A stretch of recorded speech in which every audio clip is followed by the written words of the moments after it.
नमस्कार दोस्तों। जैसे कि हम सबको पता है मार्केट को लेकर के और मार्केट में जो कि कंपनी जिसका नाम है जियो। तो बेसिकली जियो के बारे में तो सब जानते होंगे, जो खासकर नेटवर्क के मामले में सबसे तगड़ा देखने को मिलती है, या फिर उसको कहा जाए कि खास के मेट्रो सिटीज़ के अंदर मेट्रो के अंदर नेटवर्क आती नहीं है, चाहे वो कोई भी नेटवर्क हो। चलिए, लेकिन उसके क्रम की बात करें जहाँ पे जियो का ही एक कंपनी जो कि इंटरनेट सर्विस प्रोवाइड करती है जिसका नाम है हैथवे, जो कि रिलायंस की ही बेसिकली कंपनी है। और ये ब्रॉडबैंड सर्विस प्रोवाइड करती है। क्यों? क्योंकि रिलायंस जहाँ पे इसकी पैकेज और कहीं कहा जा सकता है कि इंटरटेनमेंट की दुनिया के एक बड़े बादशाह के तौर पे जो कि रिलायंस है, उसमें एक हथवे का भी बड़ा रोल है। हथवे में देखा गया कि ये ब्रॉडबैंड साथ में कि केबल टीवी का कामकाज करती नज़र आती है। चलते हैं तो इसके ऊपर हम समझने का प्रयास करेंगे आज इस स्टॉक में आखिर क्या पोटेंशियल बनती नज़र आई इस स्टॉक को लेकर के, जहाँ पे हम चर्चा करने वाले हैं। यहाँ पे देखने को मिलती कि स्टॉक पिछले कुछ दिनों से गिरावट में थी, लेकिन गिरावट के बाद अब मार्केट सुधरती हुई नज़र आती है। सुधरती हुई नज़र आती मार्केट में थोड़ा-सा पोटेंशियल बनती नज़र आती है ना। तो चलिए थोड़ा-सा जानने का प्रयास करें, क्योंकि ये रिसेंटली ये कंपनी पहले रिलायंस के पास नहीं था। पहले बताऊँ, क्योंकि मेरी इसका एक रिकन्सिलिएशन डेटा भी मैंने लेके साथ में रखा है। खास कर रिकन्सिलिएशन डेटा की तरफ देखेंगे तो रिकन्सिलिएशन डेटा में ये कंपनी 2000 शायद 22 में या उसे उसके आसपास में शायद खरीदारी हुई थी। कब हुई थी खरीदारी, इसका एक नज़र डालते हैं। इनकी 2019 में इसकी खरीदारी हुई थी। रिलायंस इंडस्ट्रीज़ और रिलायंस जो कंपनी थी वो इंटर किया था इस कंपनी में, इसका नाम था हैथवे।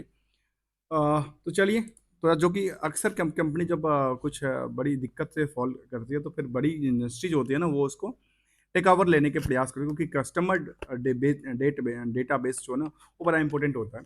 तो हैथवे केबल एंड डेटाकॉम्स पे कामकाज करती है।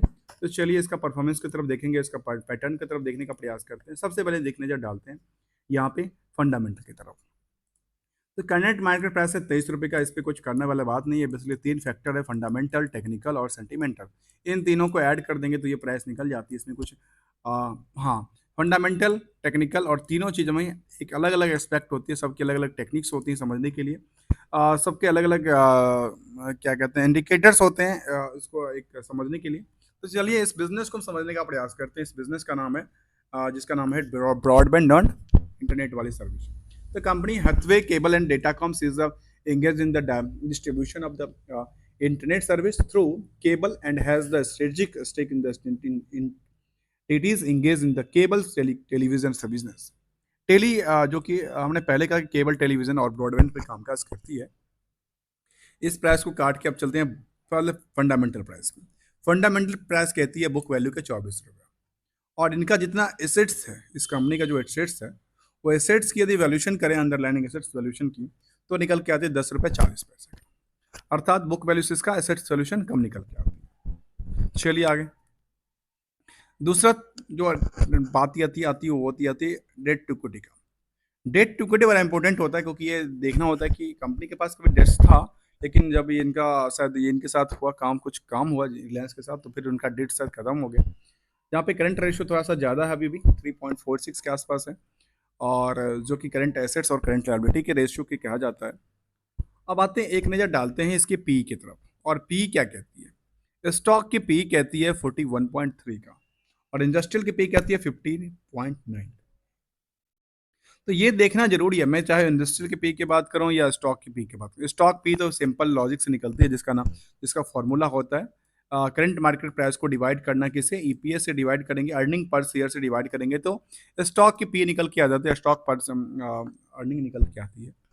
अब जो इंडस्ट्रियल की पी है जिसको कंपेयर करते हैं कई बार, जो अच्छा इसका महंगा है या अंडर वैल्यूड है या ओवर वैल्यूड है, इसमें ये देखना जरूरी है कि सेगमेंट वाइज में किसकी कंपनी से सेगमेंट को इसको कंपेयर किया जाता है, और इंडस्ट्रियल के जो पोटेंशियल्स है उसको कहाँ से कंपेयर किया जाता है। क्या इंटरनेट सर्विस से प्रोवाइड किया जाता है, ये क्या ब्रॉडबैंड वाले से किया जाता है, क्या इंटरटेनमेंट वाले से किया जाता है, ये एक समझने वाली बात होती है।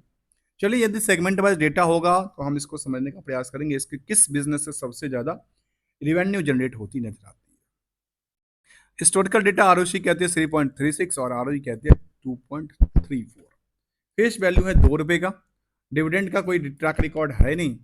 हायर और लोअर साइड के देखें तो हायर साइड अभी तक 28 रुपये तक गया था, लोअर साइड सीधे सीधा 14 रुपये तक गया था। अर्थात ये कहा जा सकता है बॉटम से लेकर के जो हायर तक है 2 टाइम्स का इंक्रीज किया है। तो दोगुना का इंक्रीज हुआ है। अब आते हैं प्रमोटर्स होल्डिंग, जो कि रिलायंस इंडस्ट्रीज के पास फिलहाल है। रिलायंस इंडस्ट्रीज की जो सब्सिडरी वगैरह कंपनी जियो के पास है, इस पर चर्चा करेंगे। तो जियो के पास करीब 75% की होल्डिंग है, और ये अभी प्राइस टू बुक वैल्यू क्या काम कर रहा है पता है? प्राइस टू बुक वैल्यू से अंडर वैल्यूड स्टॉक्स है। सीधा देखा जाए अभी क्या है? अंडर वैल्यूड स्टॉक है। अंडर वैल्यूड स्टॉक है तो फिर क्या होगा पता है? ये जंप करती नजर आ सकती है ना मार्केट को लेकर के, अच्छी पोटेंशियल बनती नजर आती है। कहाँ पे? एक बड़ी ग्रुप इसके पीछे, जिसके पीछे बड़ी ग्रुप्स हों, और वो कंपनी बेसिकली बड़ी ग्रुप्स का ही हो, तो मार्केट तो भागती नजर आएगी ना ये। तो क्या है इसका? इसका एक नज़र डालते हैं कहाँ पे पता है? इसके डेटर्स की साइड में। और इसका डेटर्स की तरफ देखा जाए तो कहीं 9% का इनका डेटर्स पड़ा हुआ है एज पर द सेल्स। प्रॉफिट के अगेंस्ट देखा जाए तो प्रॉफिट के करीब करीब दोगुना से ज़्यादा पड़ा हुआ है। नियर अबाउट द दोगुना, जितना प्रॉफिट है उसका दोगुना इसका प्रॉफिट पड़ा हुआ। ए आर ट्रेड रिसीवेबल पड़ा हुआ है, और ट्रेड का पेमेंट इसका जो आता है 30 दिन 33 दिन में पैसा आता है, इसलिए ये अच्छी बात है। 33 दिन में पैसा आता है, अर्थात वो एक टाइम फ्रेम हो जाए जिनको बिलिंग करते हैं वो ड्यू डेट के हिसाब से 30 दिन में पैसा आ जाता होगा। बेसिकली ज़्यादातर सर्विस प्रीपेड होती है, कुछ पोस्टपेड सर्विसेज होती है। तो चलिए अब आते हैं नेक्स्ट लेवल, जिसका नाम है, हम समझने का प्रयास करते हैं कंपनी किस किस एक्टिविटी में काम करती है। देखिए कंपनी के देखा जाए तो एक्टिविटी क्या क्या है कंपनी का, जिसके वेबसाइट पर देखने को मिलती है। जो ये हथवेज your voice your magic your stage, एक नया चलाती है ये वॉइस के लिए, जहाँ पे शायद आर्टिस्ट वगैरह को लेकर के कामकाज करती होगी। टैलेंट टेक सेंटर स्टेज की बात करती नजर आती है, पार्टिसिपेशन की बात करती है। वाईफाई सर्विसेज होम के लिए देती है, जहाँ पे कहती है backed by the fibre technology पे कामकाज करती है। Red find entertainment with the Hathway digital TV जिसको ब्रॉडबैंड के सिर्फ उसको केबल टीवी कह सकते हैं। और ये कुछ ये कंपनी बेसिकली दो तीन चीज में काम कर। लेटेस्ट ब्लॉग यहाँ पे देखने को मिलता है, क्या क्या कंपनी का लेटेस्ट ब्लॉग देखने को मिला।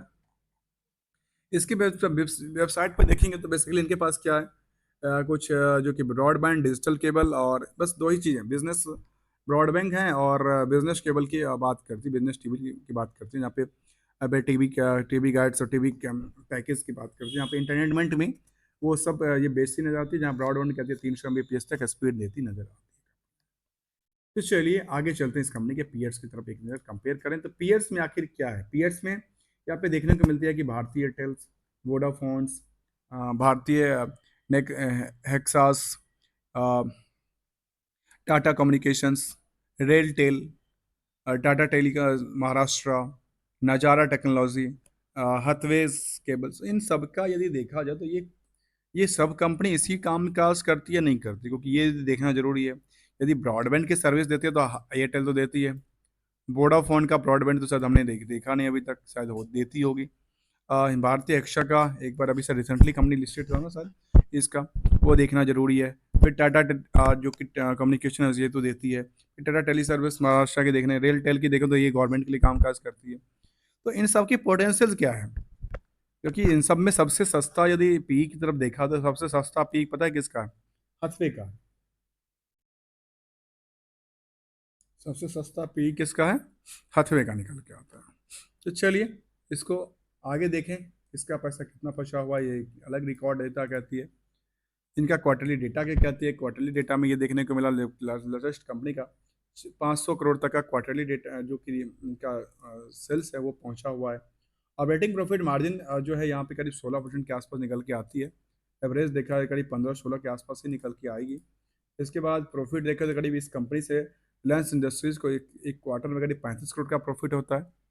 और देखा जाए तो भी कभी कभार लॉस में देखने को मिला, और कभी कंपनी लॉस में थी।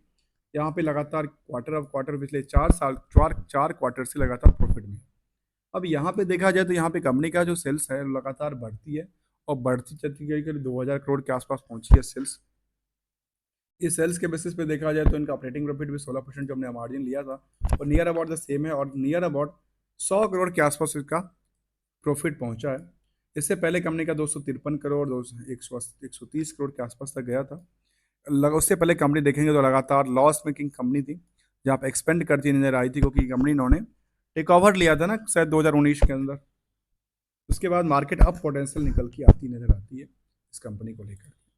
तो चलिए इसका हिस्टोरिकल डेटा की तरफ कुछ ध्यान देना ठीक नहीं है, कि इसमें टाइम आपको लगेगा कि मैं बोरिंग टॉपिक लेके आया हूँ। ये यहाँ कुछ डिक्लाइन करती नजर आती है, सबके सब डिक्लाइन ही नजर आती है। चाहे स्टॉक CAGR की बात हो या रिटर्न इक्विटी की बात करो। इसके बाद जो टॉपिक्स है, वो टॉपिक क्या है इसका, इन्वेस्टमेंट का टॉपिक। इन्वेस्ट बारे में इससे पहले एक नज़र डालेंगे इसके सेंटीमेंटल की तरफ, और सेंटीमेंटल कंपनी के बारे में क्या समझाना चाहती है। तो लेटेस्ट अपडेट कहती है announcement of the regulation of the news paper publication और न्यूज पेपर पब्लिकेशन क्या करती है कंपनी, उस पर देखें क्या करती नजर आती है। कंपनी ने news paper annual general meeting की बात करती नजर आई है, उससे पहले ट्रेडिंग विंडो की बात करती नजर आती है उन्होंने। उसके बाद उन्होंने closure of trading window, appointment of the vice president of the customer support के लिए उन्होंने किया था हाथवे केबल्स में। उससे पहले कुछ अपडेट, तो यहाँ पे एग्जीक्यूटिव इंडिपेंडेंट डायरेक्टर को अपॉइंटमेंट किया था। उससे पहले देखा जाए तो अपॉइंटमेंट ऑफ एग्जीक्यूटिव डायरेक्टर की अपॉइंटमेंट थी। फिर चेंज इन मैनेजमेंट में कुछ अपडेट हुआ था। फिर आउटकम ऑफ बोर्ड मीटिंग और पुराना हिस्टोरिकल डेटा हो गया, इस पर जाना की जरूरत बनती नहीं है। तो अभी फिलहाल क्या अपडेट है इसका, एसजीएम का लेटेस्ट डेटा आ रखी है, डेटा एसजीएम होने वाली है इसका। और जो कि रिलेटेड, जो कि न्यूज़ पेपर पब्लिकेशन की बात करती है। इसके बाद देखेंगे जो क्या है इसका सेक्टर वाइज परफॉर्मेंस। अब सेक्टर वाइज परफॉर्मेंस में चलने का प्रयास करते हैं एक नज़र सेक्टर वाइज में, और आखिर सेक्टर वाइज है क्या नहीं है सेगमेंट वाइज में डिटेल में फिलहाल देखने को नज़र नहीं आती। सेगमेंट वाइज डिटेल आखिर क्या है इसके पीछे की, तो इसको और क्या देखें पीयर्स में, यहाँ पे देखें तो पीयर्स, इसके पास पीयर्स कौन है, क्योंकि दोनों अलग अलग पीयर्स कंपेयर किया जा सकता है ना। क्योंकि इसके पीयर्स में देखेंगे तो कौन आता है, हथवे के साथ जील आता है, टीवी टुडे आता है। क्योंकि देखिए यहाँ पे बीएससी के ऊपर देखेंगे तो बीएससी के ऊपर क्या है, ये इंटरनेट इंटरटेनमेंट वाली कंपनी की निकल के आती है, जहाँ पे हथवे को जी लिमिटेड से, जी इंटरप्राइजेस से किया गया है सर, इसके बाद लिमिटेड से, इसके बाद टीवी टुडे से किया गया है, फिर सिटी नेट से किया गया है। तो इसको, क्योंकि ये तो प्रोवाइड करती नहीं है ब्रॉडबैंड, ये करती नहीं है, और ये तो ब्रॉडबैंड इंटरनेट सर्विस प्रोवाइड करती है। सेगमेंट वाइज होता थोड़ा बेहतर परफॉर्मेंस समझ में आती, फिलहाल देखने को नज़र नहीं आती है। चलिए अब चलते हैं इसका, जहाँ पे देख क्या है टीवी ब्रॉडकास्टिंग और सॉफ्टवेयर प्रोडक्शन का कामकाज है। इसके ऊपर देखेंगे तो क्या निकल के आती है, सेम टीवी ब्रॉडकास्टिंग सॉफ्टवेयर दोनों का सेम इंडेक्स ग्रुप्स निकल के आती है बीएससी। और कई दफ़ा हमने देखा कि एनएससी पे कुछ और देखने को मिलती है इंडस्ट्री, और बीएससी के ऊपर कुछ और इंडस्ट्री के अंदर आती है कंपनी। अब आते हैं इसके शेयर होल्डिंग पैटर्न की। शेयर होल्डिंग पैटर्न कहती है 75% की होल्डिंग प्रमोटर, 25% इज पब्लिक। तो 25% में क्या करती है शेयर होल्डिंग में, जहाँ पे देख रहा है कि यहाँ पे रिलायंस ने जो किया, खास के जियो कंटेंट डिस्ट्रीब्यूटर, जियो इंटरनेट सर्विस, जियो केबल ब्रांड ब्रॉडबैंड, ये तीनों कंपनी जो है ना, ये बेसिकली कब लिया था उनके पोजीशन, मार्च 19 में अपनी पोजीशन लिया था, अर्थात 19 में उनका टेक ओवर किया गया था कंपनी को। उसके बाद आज तक का डेटा जो यहाँ पे देखने को मिलता है, यहाँ पे रिलायंस के अलावा जो डीआई है, डीआई कुछ नहीं है, एफआई की तादाद है 4% के आसपास। और उसके बाद देखा गया कि पब्लिक में देखा गया 20% की होल्डिंग है, पब्लिक में कोई भी 1% से ज़्यादा की नहीं है। तो यहाँ पे हम एक नज़र डालते हैं पब्लिक में, पब्लिक इसके बारे में क्या सोचती है। तो पब्लिक में देखा जाए तो पब्लिक में क्या कहती है इसके बारे में, जो 2 लाख से कम के इन्वेस्टमेंट में है और ज़्यादा के इन्वेस्टमेंट में है, उनकी तादाद ये है जो करीब करीब 17% के आसपास की इनकी तादाद देखने को मिली है। तो अर्थात जो 25% था उसमें 17% जो है वो एक आम इन्वेस्टर्स हैं इस कंपनी में। और उसके बाद कुछ और अपडेट की तरफ देखें तो और अपडेट क्या निकल के आती है, ऑल अपडेट में कुछ और अपडेट तो नहीं निकल के नज़र आती है। इसके पीयर्स में यहाँ पे देखो तो कौन है सबसे टॉप में, इनके पीयर्स में कंपेयर करके देखें तो सबसे पहले डिश टीवी आती है, यहाँ पे नेटवर्क आती है, डे नेटवर्क, टीवी टुडे आती है, हथवे आती है। इनका जो लेबल है रिवेन्यू के मॉडल पे देखा जाए तो देखिए, जो सेल्स रिवेन्यू सबसे ज़्यादा किसका रहा, वो है डिश टीवी का। लेकिन सबसे ज़्यादा लॉस किसका है, 20,000 करोड़ का लॉस देखने को मिला। सॉरी 20,000 करोड़ का नहीं, 2000 29 करोड़ का लॉस देखने को मिला, करोड़ का। बेसिकली ये मिलियंस में है, इसलिए 20,000 मिलियंस की बात करती है। यहाँ पे यदि हम हथवे की तरफ देखें तो हथवे में जो प्रॉफिट का पार्ट था वो काफ़ी अच्छा रहा, क्योंकि इसका जो सेल्स रहा वो करीब इसके 7,000 करोड़ के आसपास, 7,000 मिलियन का था, 704 करोड़ का। तो उसके हिसाब से देखा गया 64 करोड़ का प्रॉफिट नजर आती है। इसके बाद देखा जाए इसके कंसोलिडेट डेटा, तो कंसोलिडेट डेटा में कहती है सन टीवी के पास, उसके बाद दूसरा नेट पर जी टी पी एल है, तीसरे नंबर पे हैथवे डिश टीवी है जिसका सेल्स सबसे बेहतर है, उसके बाद हैथवे का है। और प्रॉफिट के पार्ट में सबसे ज़्यादा देखने को मिला वो देखने को ये मिलती है सन टीवी नेटवर्क का, जिसपे साथ तो प्रॉफिट आफ्टर टैक्स करीब अच्छा खासा 1700 करोड़ से ज़्यादा का देखने को मिला है। उनकी कस्टमर बेस ज़्यादा होगी, इनकी रेवेन्यू भी काफ़ी ज़्यादा है। और रेवेन्यू के परसेंटेज को एक बार कंपेयर करने का प्रयास करेंगे आगे चल करके एक चार्ट बेसिस में, जहाँ पे डेटा होता तो बेहतर होता। फिर मुझे क्रिएट करना पड़ेगा। दोस्तों इसको हम समझने का प्रयास कर रहे थे as on time frame stock की क्या पोटेंशियल रही पिछले 5 सालों में या 1 साल में। अब देखा जब 19 के बाद क्या हुआ, 19 में जब टेक ओवर हुआ तो 19 के बाद अभी तक चार्ट में क्या दिख रही है, तो स्टॉक में फिलहाल एक लेवल देखने को मिलती है अभी भी। उसी लेवल के आसपास खड़ी है, इसको एवरेज वैल्यू कहते हैं। एवरेज वैल्यू के आसपास ही खड़ी है, चाहे वो उसके बाद 1 साल में अच्छी खासी जंप देखने को मिला। फिर 6 महीने में क्या थोड़ा सा गिरावट का माहौल था, 1 महीने में थोड़ा सा और 10% का जंप किया, 5 दिन में दोबारा थोड़ा सा गिरावट का माहौल देखने को मिला। इसका एवरेज चार्ट क्या कहता है इसके बारे में, एक तो 50 डे एवरेज क्या कहता है इसके बारे में। तो कि 50 डे एवरेज में देखा जाए तो ये निकल के आती है, इस कंपनी के 6 महीने की ट्रेंडिंग को ले लो, 50 डे एवरेज से ऊपर कामकाज करती है, 1 महीने के ट्रेंडिंग में ये ऊपर ही एवरेज की प्राइस से कामकाज करती नजर आ रही है कंपनी की, जिसके बारे में हमने जानने का प्रयास किया, जिसका नाम था हाथवे केबल्स एंड ब्रॉडबैंड वाली कंपनी, जो कि एंटरटेनमेंट ब्रॉडबैंड और ब्रॉडकास्टिंग पे कामकाज करती कंपनियां हैं, जो कि रिलायंस इंडस्ट्रीज की सब्सिडरी कंपनियां हैं, इंडस्ट्रीज की ग्रुप की कंपनियां हैं, मान लेते हैं उसको।